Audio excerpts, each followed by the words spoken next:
The baby Audi has got a makeover.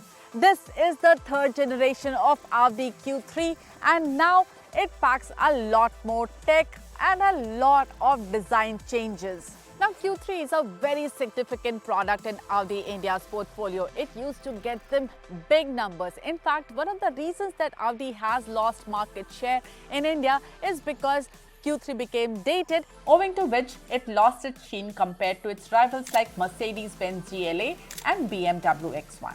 Now that it's coming to India in the beginning of next year, the question is, will it again get the same love from Indians that it used to get? Let's find out.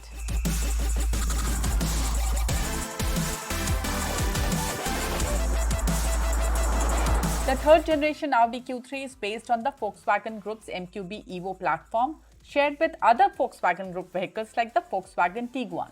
Audi has tried to give the new Q3 a fresh look and feel. I drove the new Q3 in Glasgow, Scotland, where the weather was truly unpredictable. Sun, rain, warmth and chill, all swapping places within minutes. So don't mind the change in lighting.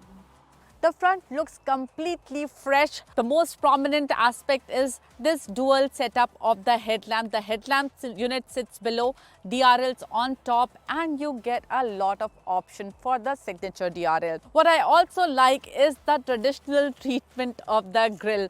It looks very neat, very aggressive, and yet it does not have that light elements. What you do get is this 2D Audi logo, and behind that, neatly tucked in is the radar for ADAS. You can still see the camera here. The bonnet looks long and has lines to give it a sharper look.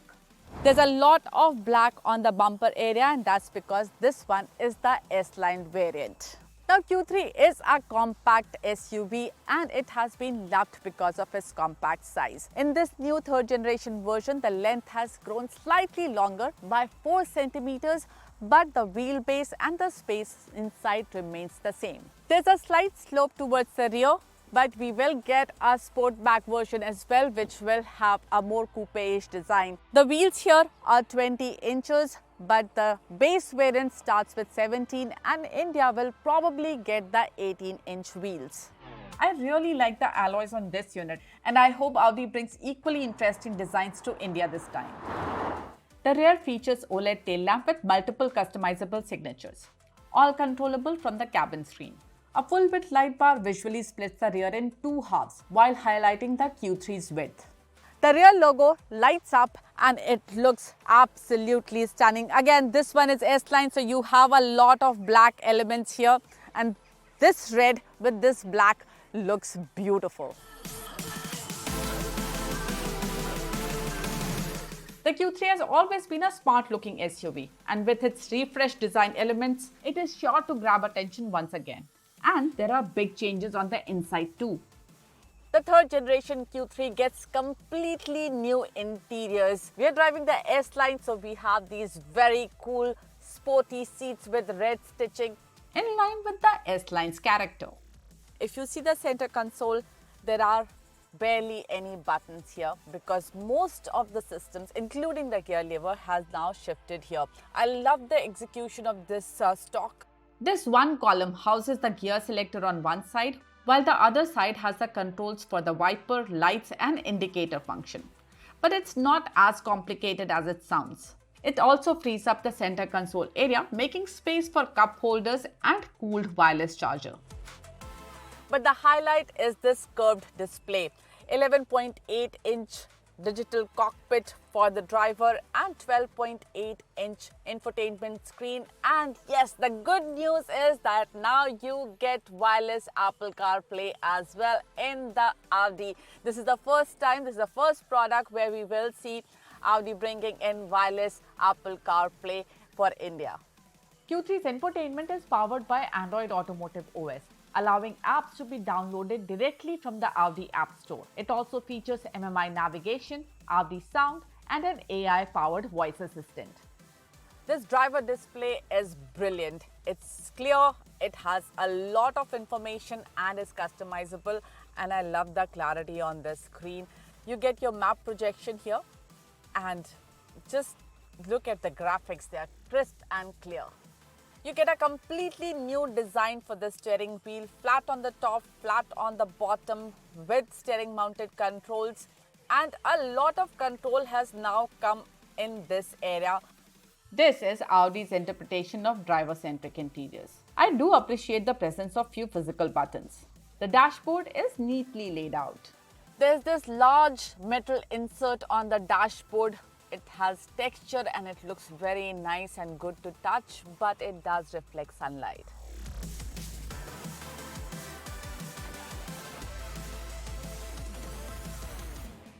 Now let's quickly check out the second row. Now Q3 is a small compact SUV, but when you sit on the second row, it does not feel as compact, and that's because you have decent amount of legroom. This seat is exactly where I was when I was driving. I'm 5'7", which is what the average Indian height is, and for me, I get decent amount of legroom here. There is good amount of head space as well.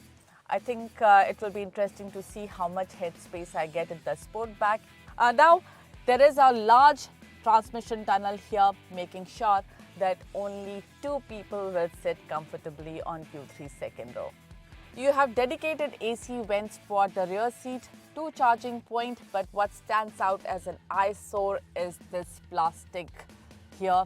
It is scratchy and does not feel that luxurious feel on the back. This iteration of the Q3 does not have the sunroof. I'm hoping the one that comes to India will get it because Indians love their sunroofs. The rear seat can be adjusted, but it's more about creating extra luggage space than enhancing passenger comfort. The luggage compartment has reduced in size compared to the earlier Q3. Now it offers 488 liters of boot space.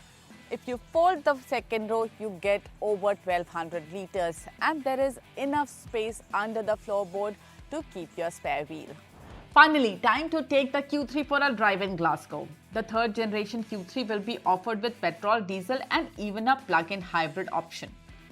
The 2-liter turbo petrol engine comes in 3 states of tune: 150 HP, 204 HP and 265 HP, all paired with Audi's 7-speed dual-clutch transmission, while the latter two also feature quattro. The diesel delivers 150 HP, while the plug-in hybrid produces a combined 272 HP. I'm driving the 265 HP 2-liter engine right now, but the one coming to India is the 204 HP 2-liter engine. This is the same engine we recently drove in the Golf GTI. This is an enthusiastic engine. You push the accelerator pedal and you will feel the surge of power. So much so that in city conditions, you might want to dial it down a bit. For an SUV, it delivers with enthusiasm, urging you to push harder, hitting 0 to 100 kph in under 6 seconds. The 204 HP unit expected for India won't be a snail either, with a claimed 0 to 100 time of 7.1 seconds. But this one is an absolutely fun engine to drive on these countryside roads of Scotland. What adds to the fun is this steering, which is sharp and precise. Audi says that the Q3's progressive steering with more direct ratios has reduced steering effort. Audi Q3 will directly compete with Mercedes GLA and BMW X1. And in this segment, while the other two come with front-wheel drive, Audi Q3 in India will come with quattro drive. And that ensures a more engaging drive. The road here in this countryside is not the smoothest, but the ride quality is absolutely spot on this Q3, giving me the assurance that this car will probably handle Indian roads with equal ease. What helps in this excellent ride quality is this dual-valve selective damper, which judges the road condition and manages the damping on each wheel individually, giving you that smooth, buttery ride. One big change that has happened in the Q3 from the earlier generation is that gear selector is now behind the steering wheel, and the light switches and the indicator and the wiper all go in this stock behind the wheel. Now, if you see it for the first time, it might look confusing, but in my opinion, it won't be too hard to get used to it. Audi has always paid special attention to lighting, and the new Q3 continues that story with the debut of micro LED headlights. Packed with 25,600 tiny LEDs in a 13 module, they deliver sharper illumination and better contrast in bad weather. The coolest feature, it projects guidance and warnings like blind spot alert or lane departure directly onto the road ahead in the driver's line of sight. A smart, futuristic feature that enhances safety, especially on highway. The new Q3 comes with modern functional interiors, a smart compact SUV design, and a host of advanced tech features that make it stand out in the segment. While India won't get the more powerful 265 HP engine, the tried and tested 204 HP 2-liter TFSI has never left buyers complaining. Expected in the first half of 2026, the new Q3 is now better equipped to take on rivals in the segment.